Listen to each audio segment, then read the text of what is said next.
माजी खासदार वाकचौरे यांच्या नेतृत्वाखाली अंगणवाडी सेविकांचा जिल्हा परिषदेवर मोर्चा। गेल्या 40 दिवसापासून अंगणवाडी सेविका आणि मदतनीस यांचं मानधनाऐवजी वेतन करावे आणि ती वेतनवाढ मिळावी आणि इतर मागण्यांसाठी काम बंद आंदोलन चालू असून 40 दिवसात सरकारने कोणतीही दखल घेतली नसल्याने आज बुधवारी सायंकाळी 5 वाजता पुन्हा एकदा अहमदनगर जिल्ह्यातील अंगणवाडी मदतनीस आणि सेविकांनी माजी खासदार भाऊसाहेब वाकचौरे यांच्या नेतृत्वाखाली जिल्हा परिषदेवर मोर्चा काढला। काय मागणी आहे तुमची? काय मागणी मान्य नाही झाली तर आता काय करा? आम्ही 4 डिसेंबरपासून संपावर गेलेलो आहोत आणि आमच्या कुठल्याच मागण्या हे सरकार मान्य करत नाही। आम्ही अहोरात्र काम करतो। कोरोनाच्या काळामध्ये पण आम्ही सगळ्या महिलांनी इतकं काही काम केलं, आमच्या जीवाची पर्वा नाही केली आणि प्रत्येकाच्या घरोघर जाऊन आम्ही प्रत्येकाला सेवा दिली। प्रत्येक गोष्टीमध्ये कुठली मीटिंग असो काही असो तर प्रत्येकाला अंगणवाडी कार्यकर्ते हजर पाहिजे असा शासनाचा नियम लागू होता आमच्यासाठी आणि आमच्या पगारवाढीसाठीच ते काय भिकारी सरकार होतं का हे आम्हाला कदापि मान्य नाही आणि आम्ही हे खपवून घेणार नाही।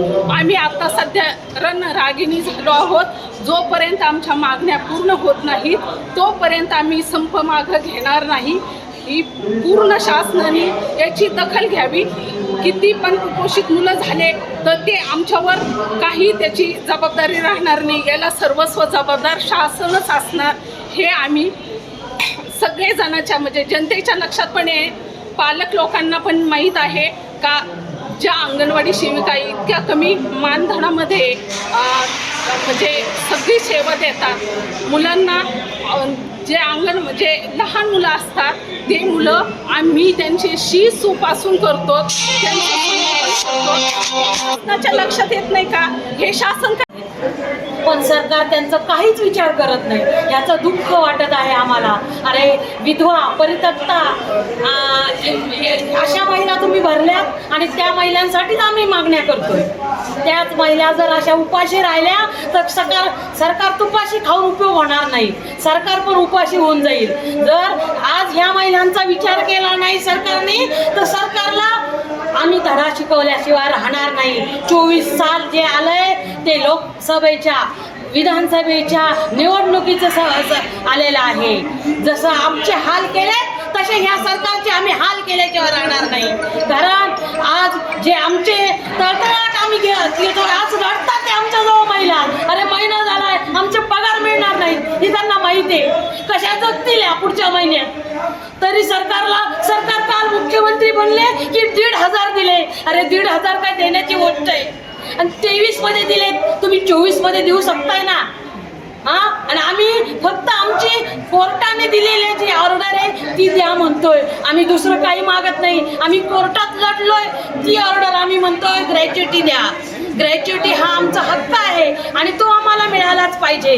पेन्शन हा आमचा हक्क आहे आणि आमची पेन्शन आम्हाला मिळालीच पाहिजे। या गोरगरिबांसाठी सरकारने तळतळीची विनंती, भाऊबीज देता तुम्ही बहीण मानताय आणि आम्हाला काही देत नाही।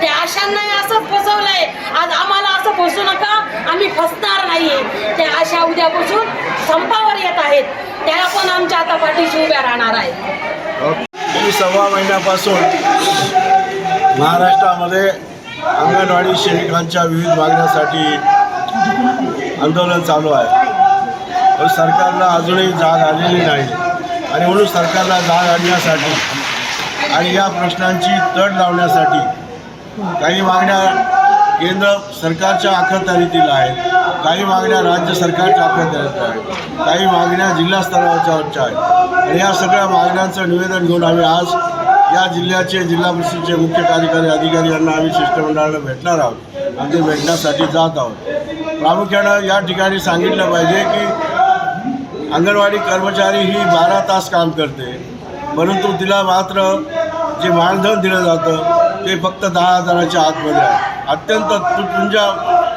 अनुदानावर ती महिनाभर सर्व भावी पिढ्या निर्माण करण्याचं काम करते। लसीकरण असेल, गरोदर मातांना सल्ला असेल, स्तनदा मातांचं लसीकरण असेल, आरोग्याच्या सुविधा असतील, शिक्षण असेल, पोषण आहार असेल, सर्व गोष्टी ती करते।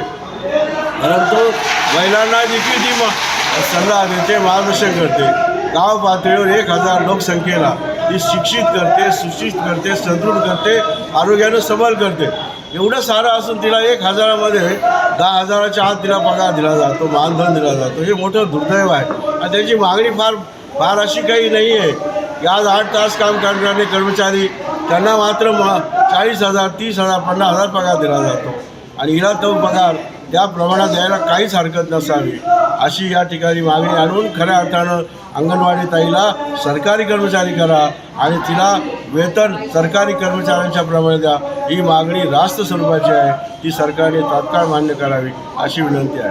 तर म्हणजे महागाई वाढलेली, पोषण आहाराचे दर वाढलेले आहेत. आज 8 रुपये फक्त दिले जातात, ते 26 रुपये प्रमाणे द्यावेत. वाढत्या महागाईच्या निरीक्षणाप्रमाणे द्यावेत अशा प्रकारची मागणी आहे. इतर जे काही मागण्या आहेत त्या पेन्शन योजना लागू करावी, ग्रॅच्युटी जो सुप्रीम कोर्टाने जो डिसिजन दिलेला आहे त्या डिसिजनप्रमाणे ग्रॅच्युटी द्यावी आणि द्यायला काहीच हरकत नाही. एका बाजूला न्यायालय म्हणतं आहे आणि दुसऱ्या बाजूला सरकार मात्र तिजोरीमधून एक अगदी छटा म्हणजे अत्यंत तिजोरीचं बजेट जर पाहिलं आपल्या देशाचं, त्या बजेटमध्ये अंगणवाडी ताईचं जर कामकाज सारं पाहिलं, तिच्या वाट्याला जरी म्हणजे काही म्हणजे 0.00 काहीपर्यंत गेलं तरी देखील तिला ते परवडणार आहे, देणार आहे.